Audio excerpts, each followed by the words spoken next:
Hello, welcome to Lemon Studios, where we talk anything and everything in entertainment. I'm, of course, the Lemon himself, Zeke Lemon, and this is my review for Pray for the Devil that came out this weekend, and it's the latest exorcism movie and a true exorcism movie. We've had movies where there has been possession and exorcisms do take place, but this is a return to what a real true exorcism movie is. It's about the victim who's being possessed. It's about the church. It is about the priest who does it, or in this case, the nun. But before we get into that review, let's get some house cleaning out of the way. I'm gonna need you to hit that subscribe button as I'm trying to grow into my YouTube career. Also, hit that like button if you do enjoy this review, and also leave a comment below and let me know what you think of Pray for the Devil, and also let me know what your favorite exorcism movie is. So, going into this movie, I was a little, I don't know what to call it. Like I wasn't like super negative, but I really wasn't expecting anything great. Due to multiple things, and I need to stop doing this because this year alone has proved that PG-13 horror works. But the PG-13 rating to me, and I do see some problems with the PG-13 rating, but it doesn't really hurt the movie overall.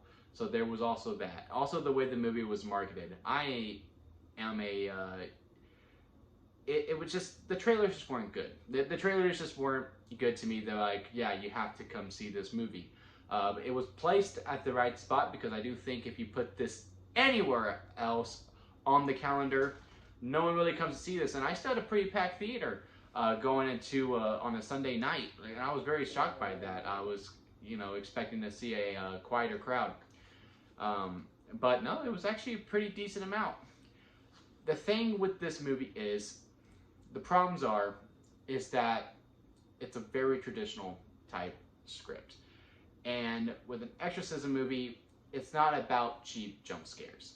It's not about, the things that go creak in the night.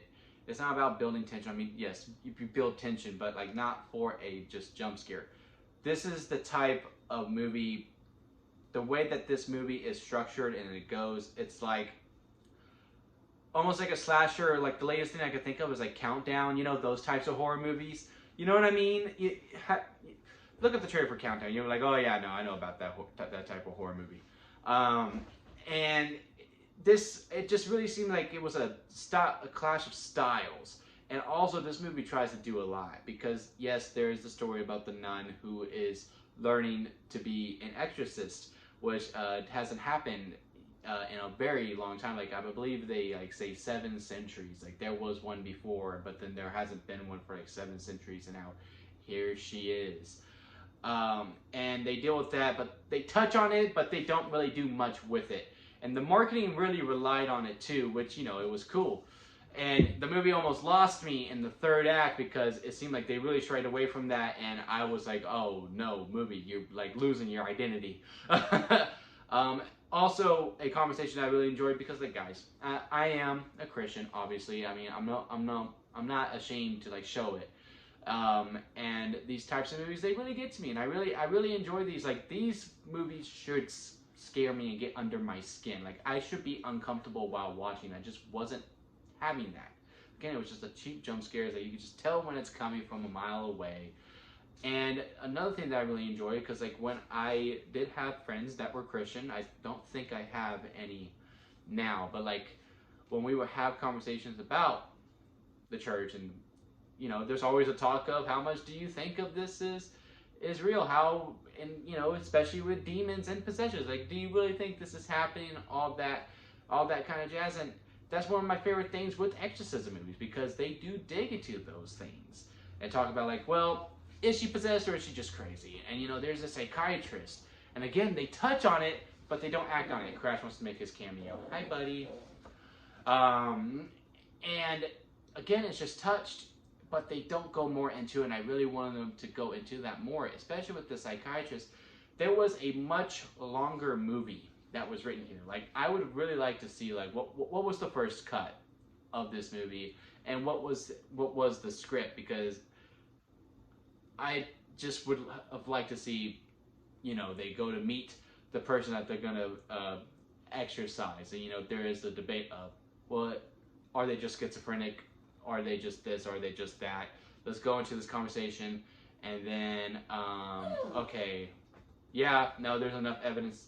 Just that conflict instead of just, yeah, you know, she could be this, but she's most likely possessed, so we're just gonna send the priest in anyway. Like they do that kind of stuff too, and I was just like, oh, come on, just go a little longer. And it really just feel like the studio note for this movie was, if you go over an hour 30, everyone on this project is fired. Like that's really what it felt like. Like we really need to make sure we're 90 minutes. When I just really think this movie could have really benefited, not from too much longer, maybe an hour 45. I would have personally liked 2 hours, but I see an hour 45-minute version where you can really get everything that they were trying to do and really flesh it out, and everything works out in the end. Also, the CGI in this movie, it's not the best. Quite frankly, it's borderline bad. Like it's just really not good. When they try to do, again, when it goes back to those cheap jump scares and those cheap things, like you see it in the trailer. Also, if you see the trailer, you see the whole entire movie. So I really hope if you haven't seen this movie yet, don't watch the trailer. Just go in blind, like, oh, it's a possession movie. Okay, cool. Like, and then just go in with that. Do not watch any of the marketing. And this girl, it's climbing up the corner. It looks so choppy. You know, you have the iconic when like their back spin and they go up. You see that every type of exorcism movie nowadays, and it just doesn't look good. It does not, and that's the problems with. And again, I'm gonna harp on this. It's the problem with the movie because, you know, one of the greatest movies of all time is The Exorcist. It's the best horror movie of all time to me. And you know, the horror within that, like, yes, sure, Reagan is doing some crazy stuff, and this is where, you know, the PG-13 rating is bad, because like demons aren't tame. They're just not. You know, if you don't believe, that's cool. I'm not here to convert you to this and say demons are real and demons are that. But like, let's just think about it. If a demon is real, if you're not a believer, if a demon was real, they're not going to be tame. They're not going to be PG-13. They're going to say some shit. Like they're going to be really raunchy. They're going to be grotesque. They're going to be all of these types of things. And that's what Reagan was. Like, you see this innocent child. And again, there's an innocent child in this movie as well. And Reagan is doing some bad things. And then this child is just like, okay, I mean, yeah, they just climb on walls. Ooh, scary. Like, no, like, you know, you make this kid like a monster is what you do. You make them do horrific things. You make them do bad things. And you make them say just god-awful stuff. And it just couldn't go there because of the rating. Because they knew, all right, if we go PG-13, we're going to get more money because it's all about the dollars now. It's not about the art.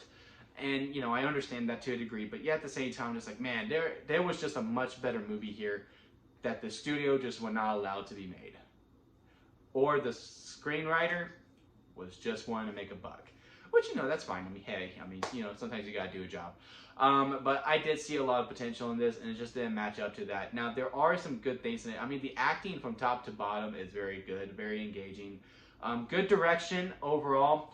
I just really think what really hurts in this movie is the script department, and from the chopping block floor and the editing.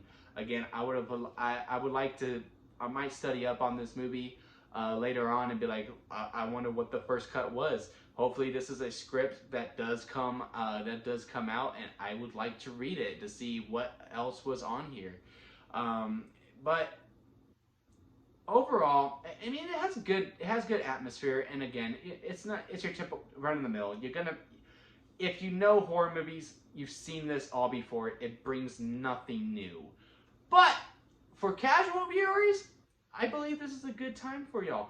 I wouldn't pay full price. I wouldn't go the full 10. But if you were to come to me and go, Zeke, I'm thinking I'm going to go see Pray for the Devil in the theater. Should I do it? I'm like, well, what time? That's where I'm going to go. What time are you going to see the movie? Around 2 o'clock. Okay, yeah, go have fun. Pay that matinee price.